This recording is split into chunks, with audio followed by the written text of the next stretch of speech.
Picture it. The spotlight's yours. Maybe it's not a beam of light over your head, but certainly the undivided attention of the room. Your palms are sweaty. There's a knot developing in your stomach, and all of a sudden, you've forgotten how to breathe normally. To top it all off, your mind has gone completely blank. This is reality for many of us when it comes to public speaking or preparing for a difficult conversation. In today's episode of Water Cooler Wisdom, we're turning the mic to this common fear. We're unraveling the mystery behind its tight grip on us and sharing some tips on how to stand tall and deliver your message with confidence. So join us as public speaking expert Stacy Ferratti lights the path from nerve-wracked to cool, calm, and captivating. Hello, and welcome to another episode of Water Cooler Wisdom. I'm your host, Rachel Grail. And I am Jake Blocker. And I am so excited to talk about our topic today, trigger warning for everyone out there. We're going to be talking about public speaking. Oh, trigger warning indeed. Did your stomach just drop a little, Jake? Just a little when you said that, yes. I mean, there's a whole lot of things came screaming back to me. Yeah. Oh, so maybe some of our listeners can relate to you on this. What's your experience? It sounds like not your favorite thing. You know, I actually used to love it. In college, my degree was advertising, and the entire experience I had to do public speaking, basically all the time. I did advertising competitions in front of like rooms of hundreds of people. But, you know, after that, I just fell out of practice. I don't know what happened to me. And so whenever I got up in front of a room again after a few years, you know, I felt all the feelings people are thinking of right now. The things in your stomach, the forgetting everything, it goes blank. It all happened to me. And then it's just kind of been meh ever since. And then once that happens then we think, it could happen anytime. I never know if I can trust myself in front of all those people. Absolutely.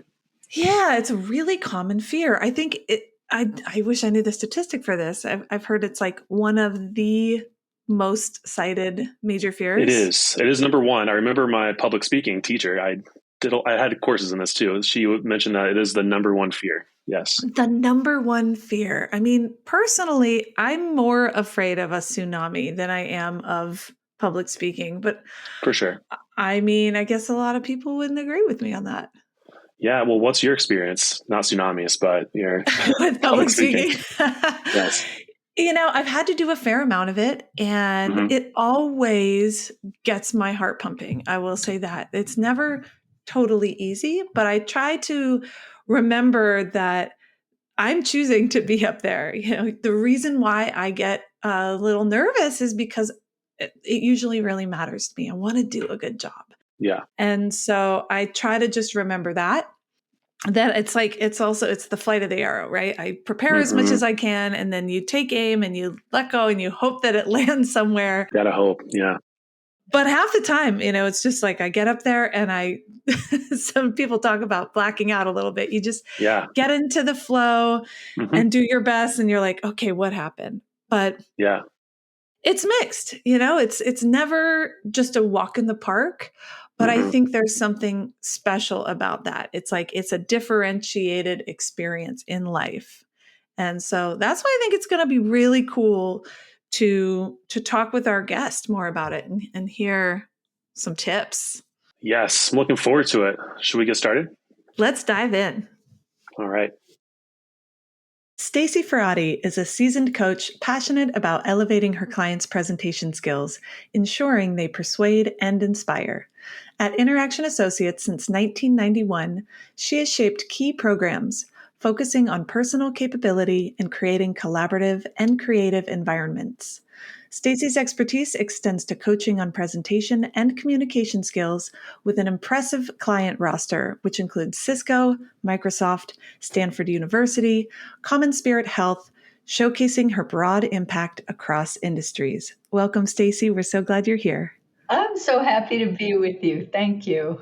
Yeah, I'm especially excited about this topic as someone who really deals with the stage fright that I'm sure a majority of people listening do. You're not alone. No, not at all. So Most I'm people. interested to get into this topic, and I want to kick it off by touching on that stage fright that we get of, one, why is this fear so common, and what's happening with us that we go into that, fight or flight mode whenever we're on stage. I literally just looked this up. Why is this so common? Because pretty much everybody has it. Yeah. I've had a handful of people over the years who say they don't have some sort of anxiety or stage fright or whatever you want to call it. And when I'm in a class with those people, I watch them really carefully because almost always they have it, but they don't know it. Yeah. And it shows up in other ways. They're not aware of it. It's really rare that someone has nothing going on. So it turns out that the reason it's so common is because it goes back to our way, way, way back ancestors and has to do with fear of rejection. And it's also why I think that silence is so problematic for speakers, because when we say something and no one responds in any way, we feel that anxiety of rejection. And you've probably Mm-hmm. had that happen when someone's listening deeply even to you. They actually are paying attention, but they don't say anything. And you're like, why are you not talking? Yeah. Why are you not giving me any feedback? So that's it. It's just a basic fear of rejection. Amazing. That's interesting. That makes sense too. I that's why I don't like presenting when I don't see people's faces. I hate audio only. If I job interviews, hate audio only. Horrible. I need to see that facial reaction of what I'm saying. Yeah. Right. Getting that feedback, it's almost that social proof. Am I doing it right? Is this Yes. okay? How is this landing? Exactly. It's really an amazing thing to think about, that rejection is that core fear that we have. Mm-hmm. And I don't know about you, but I feel like there's lots of things happening in my physical body as well. Like I notice my hands get a little clammy, Mm-hmm. the heart starts to beat. What are some of the key physical markers that people can look out for? Maybe if they're not even aware that it's anxiety of public speaking. Well, what's happening is that there's in the midbrain, the emotional part of our brain, there's two almond-shaped clusters of nerves called the amygdala. And the amygdala's job is to keep us safe. And it does that by looking for danger. And it considers making a presentation a dangerous situation. Really, we're not being chased by a saber-toothed tiger. That's not what's happening. But it does kick the body into fight or flight, maybe at a lower level, fine, not, but it still is fight or flight. And so what happens is the amygdala does what's called amygdala hijack. It hijacks the prefrontal cortex, which is the part of the executive function of the brain. This is where we make good decisions from. It's where we think, because that part of the brain is not useful if you are literally in mortal danger. If you're in mortal danger, you just need to get out of Dodge. Don't think, just run. Yeah, Don't think, just run. Exactly. And so this part of the brain isn't any good for that, because this part of the brain would go, there's a saber-toothed tiger over there. Hey, everybody, I think we should do something about this. We're going to have a meeting. Let's go around the room, which is really great when you're in a business meeting, and not great at all if your body is in mortal danger. So what happens is we go into that fight, flight, or freeze response. So people might notice that their hands get clammy. You might notice a kind of brain fog that's happening, which is literally what is happening. You cannot think as well because you're not doing something intellectual. You're trying to run or jump to become safe. Your heart rate tends to be faster. Your breathing is rapid and shallow, which is why one of the things I always say to people is take a longer, slower breath. It doesn't have to be an audible breath. In fact, it shouldn't be. You're not doing that. You're just calming yourself down. You're trying to interrupt the amygdala hijack. Yeah. I love that. I think that, boy, that brain fog is the thing that is the most terrifying for me, where I think, okay, am I going to be able to do this? Because all of a sudden I'm not able to think. And I love that idea of taking a long, deep breath. I certainly do that. What are some other ways that we can start practicing to make ourselves a little bit more comfortable? Tell the amygdala, like, it's okay, I got this. Well, one thing that I tell people to do around that breath, because people are like, what, you mean I'm supposed to stand in front of people and breathe? Which, of course, no, that doesn't feel good. It would look strange if that's all they were doing. I tell them to take a sip of water or their tea or coffee, whatever they have. I always recommend that you have room temperature or a little bit warm or slightly cool, but no ice, and preferably no dairy either. Because, well, here's the other cool biological fact. Sometimes you get dry mouth, right? There's usually two reasons for that. One might be you have a certain medication that's doing that. But if you're not on medication and you're standing up in front of people, chances are the reason you have dry mouth is because your body is in fight or flight. What happens in fight or flight is the body shuts down all non-essential activity because the only thing that matters in that moment is keeping the body alive. One of the things the body shuts down is digestion. The first step of digestion is saliva in the mouth. So that's why you get that dry mouth. And it's another reason you must have something. You have to have it because you can't talk if you literally have no saliva in your mouth. So having something to drink. So you take this sip of tea or water, whatever. That's what the audience sees you do. And in that moment, as I just did it, I took a longer, slower breath. If I had needed to, I might also have checked my notes if I had any. I don't have any today, but I often do. I might also have put both feet solidly on the floor because that helps ground you if you focus on your feet being solidly attached to the floor. And you may often find that if you're nervous, your feet are not solidly attached to the floor. You've lifted up your heel or your toes. You're standing on the outside of your feet. So get them flat, get them solid. Yeah, and if you're not someone who stands, just kind of rooting down from wherever you are, feeling that sense of contact wherever you are is such a great tip. Yes, even if you're seated, same thing. If you're seated, feet on the floor. Also, sometimes when we feel anxious, we start to curve our shoulders forward. So if you notice that, just subtly move your posture back so that the front plane of your body is open. That's another thing. So what do people do when they stand in front? Now we're virtual right now and we're mostly on audio, so you're not seeing a whole lot of me, but imagine that you're in front of a group. What do people do? They get the prayer hands going or the fig leaf, or they cross their arms, all these protective gestures. Well, that's really natural to do. It's normal to do, but it's not helpful for you or the audience. One of the best things you can do is train the body to be open, just so that you can learn to comfortably stand with your arms at your sides in front of a group. Not because you'll only do that. No, of course, you'll gesture and you'll move. You'll do all those things. But when you stand in an unprotected stance, the audience automatically perceives you as confident. And then if you add gestures and you move, you know how to walk in the space, you look like you own the place. And if you want to prove this to yourself, practice doing that, video yourself doing it you don't even have to say anything, or you can talk gibberish. Whatever you say, turn the sound down and watch yourself as you're walking around looking like you own the place. That is better for you, but it's also better for the audience because then they relax. They say, oh, we're in good hands here. I don't have to worry about that speaker. You've probably had that experience where the person on stage isn't doing so well and you're worried about them. You don't want the audience to worry about us. Yeah, I was wondering what kind of caught me was the silence part. I think of that a lot whenever, sometimes I feel like I have to fill the void and I don't shut up.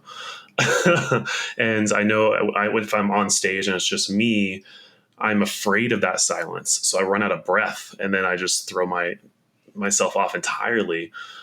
Any tips on that or making people feel more comfortable with that silence? Yeah. One thing is the silence that you perceive is not the silence that the clock is tracking. 1 or 2 seconds or you take a breath, or you just pause because you're at a comma or a period, which you must do, by the way. You Yes. must pause to let people take the information in. If you just talk really, really fast because you're really, really nervous and you just keep going and going and going and they're not going to get the message because they don't have time to digest it. It's like your short-term memory is limited. And if you just keep pouring, it's like pouring on a cup of tea, right? You're pouring the tea, and if you don't stop when you get to the top of that cup, it's not going to get any fuller. It's as full as it can get, but it's going to spill out all over the place. Well, that's the same thing that happens with information. But when you pause at a comma, at a period, I'm not talking about 10 seconds, a second, a half a second and a half. Those pauses feel long to you until you learn to do them. But for the audience, they go by like this. Not a big deal at all. What to do is, once again, set up your phone, video yourself, and notice that when you pause, it feels really long to you. And when you watch the video, it looks great. Yeah. Yeah, I feel like there's something about when we're up there, we're being really finely attuned to what I'm doing and what are people thinking about me. But we're generally offering something by way of knowledge or experience. And so the audience is thinking about, what is this person bringing? What is the idea that they just said? And so there's something like a mind shift in that I'm thinking about, recognizing that it's actually not about me. And if I can take it a little less personally, like it's about the audience experience and the information that they're receiving, the thoughts that they're having, and just making myself a little less important in a way. 100%. One of the best things I ever learned from one of my colleagues and good friends at Interaction Associates was before a public workshop. I was early days of my training career. I was very nervous. I was in the ladies' room beforehand, and I was like, oh, I'm so nervous. And she looked at me. I was looking for sympathy, empathy, because I was so nervous. And she looked at me and she said, who are you thinking about right now? Busted. Me? She said, how about if you think about them? And I saw and heard a spotlight. I saw it in my mind's eye that it was here, and it went, and it just squeakily turned out. And it changed my whole experience. So then I walked into the classroom, instead of with my thoughts being, am I good enough? Are they going to like me? Do I know enough? All of that stuff, which was me focused. Yeah. Instead, it was like, hey, who are you? What brings you here? What are you hoping to get out of this today? Completely different. And that is one thing I would advise people. Think about, one, when you hear your negative voice saying, I'm not good at this, or I'm worried about this, or whatever, just replace that, acknowledge it. That is how you feel. There's nothing wrong with feeling that way. It's just not ultimately helpful. So change the dialogue about, wait a second, I have value that I'm bringing here. What's the best way I can bring that? But when you're in front of the audience, I want you to think about two things. I don't want you to think about your body language, and I certainly don't want you to think about, are you doing a good job? I want you to think about the content, the value that you're bringing, and them. That's it. Just stay focused on them. Listen to what they say, adapt along the way as you need to. Listen, adapt. Yeah. Having that receptivity and curiosity. What's going on for them? What do they need right now? I love that refocusing. Thank you. Yeah, there's something sorry, go ahead, Stacy. Well, I was going to say about being curious, you're not always curious. Like that's just the reality, right? So what I do is I say to myself, if I were curious right now, what would I ask this person? And then I ask that question. And most of the time, I'm suddenly curious. It's amazing. It really is. They say something, it's interesting, and now I'm engaged. And even if it takes another question or two, I can get there. And that, again, it's a mental shift. When you don't want to be there for whatever reason, or you're not enthusiastic. I mean, if you're not enthusiastic about what you're presenting, how is anybody else supposed to be? You've Yeah. got to convince yourself first before you try to persuade anybody else. Absolutely. I love that.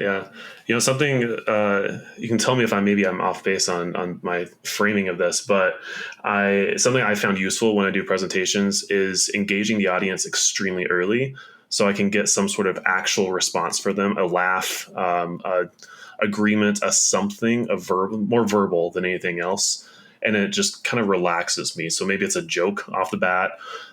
It can be cheesy or not. It just depends on how I'm feeling. But it also kind of humanizes me and also brings everyone else into it a little bit. And then my nerves kind of say, okay, they're with me.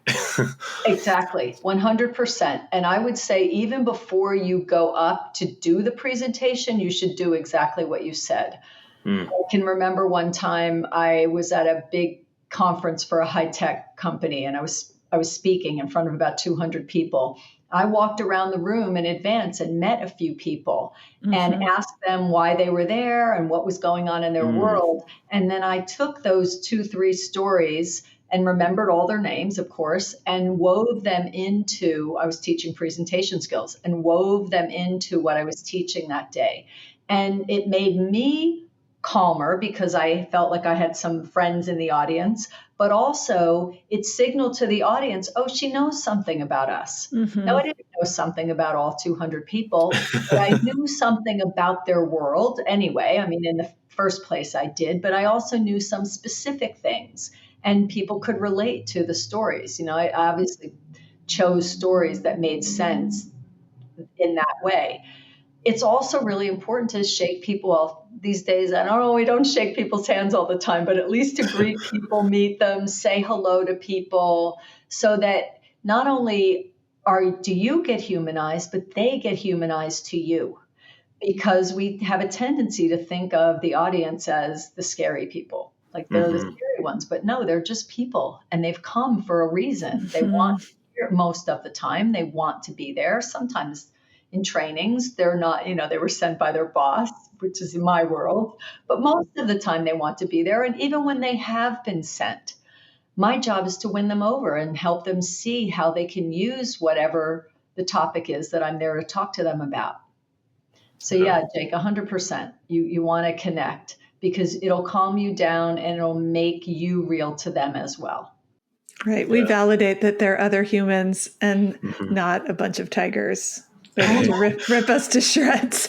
Yes, exactly, Rachel. And if there are tigers, it's good to know where they are. Yeah. Right? So Yes. when you're looking around and you're meeting people and it's good to know like who's the alligator who's going to bite me in the butt here. That's and not that you can necessarily tell that from facial expression or body language. You must be very careful about that because you don't know what people's facial expression means. I had a woman in class one time. I had a big group, so I hadn't met all of them, about 30 people in a big U shape. And every time I looked at her, I saw this look on her face, and my brain would go, she hates this.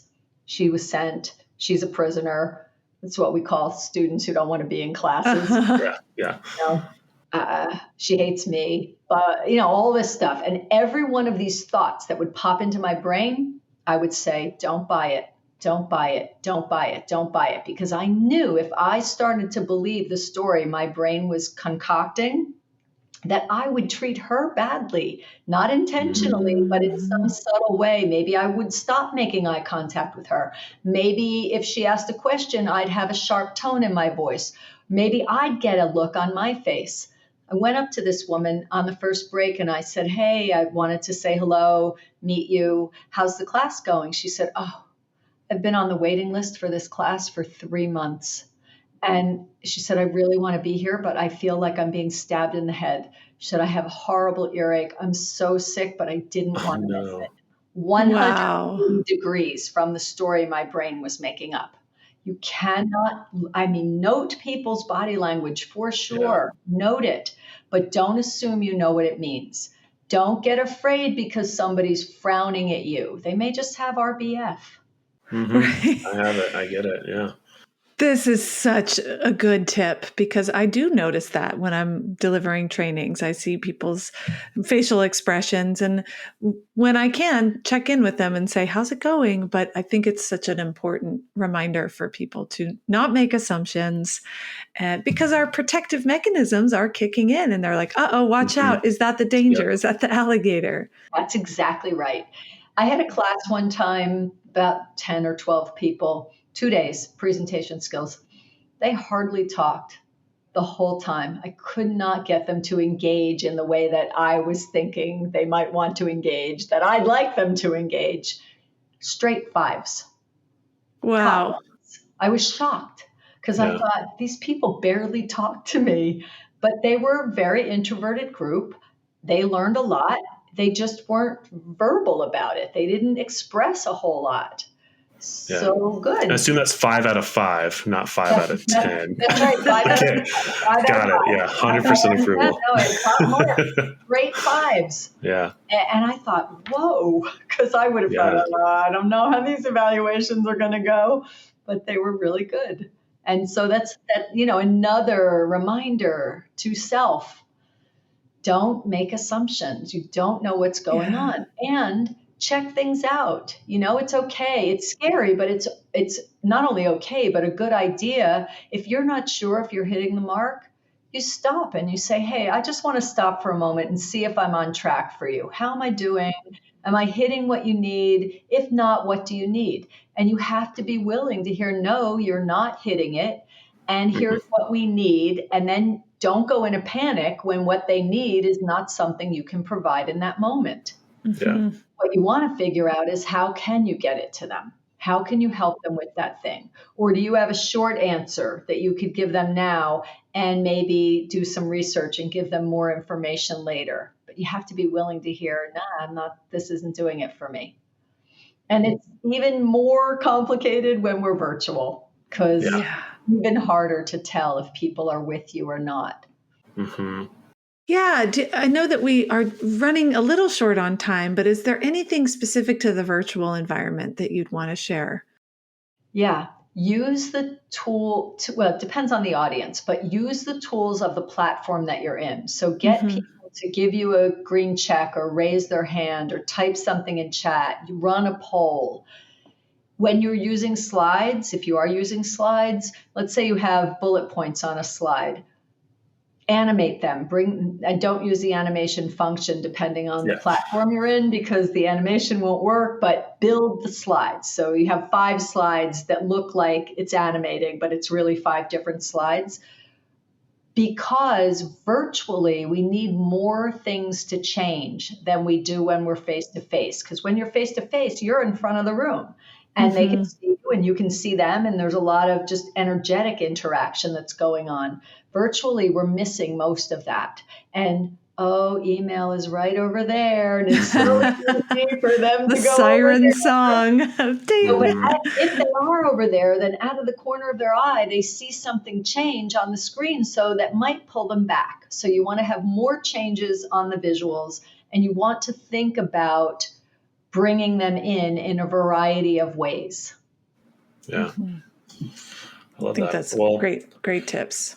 Yeah, these have been awesome tips. And now we have the hard-hitting questions that we're going to throw your way. I hope you're ready for these. I'm ready, I think, maybe. All right. A rapid fire. So first question, coffee or tea in the morning? Tea. What about early bird or night owl work style? Oh, yeah. I think I was in bed at 9 o'clock last night. So definitely early bird. More early bird. Yeah, I get that. So far, we're same. What about an app or platform or software, something like that you swear by with your work? Expensify changed my life. And I heard that one. Because before Expensify, I was taping all my receipts and scanning and whatever. And now I just forward them into the app, or I take a picture of them live in the moment when I'm in the restaurant or whatever. And it really did make a huge difference for me. Yeah. Yeah. Nice. Oh man, I just had like flashbacks to me doing that for expenses not even that long ago. No, it wasn't all that long Triggered. ago. No. Triggered. Yeah. Don't was make me awful. go back. Yeah. What about a book that has made a significant impact on you? Harry Potter. Harry Potter, yes. Nice. Good. I love getting, fiction in here usually, which is great. Nonfiction or, all that is amazing, but mine's usually fiction as well. So yes, great. Then last question. If you could have a water cooler chat with anyone, dead or alive, who would it be and why?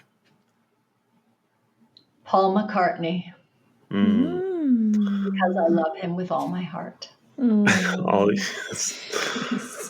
And really, dead or alive, I'd take all 4 Beatles because I love them with all my heart. Nice. Well, where can people find out more about the work that you do and dive into all more of the tips that you have? They can go to stacyferratti.com.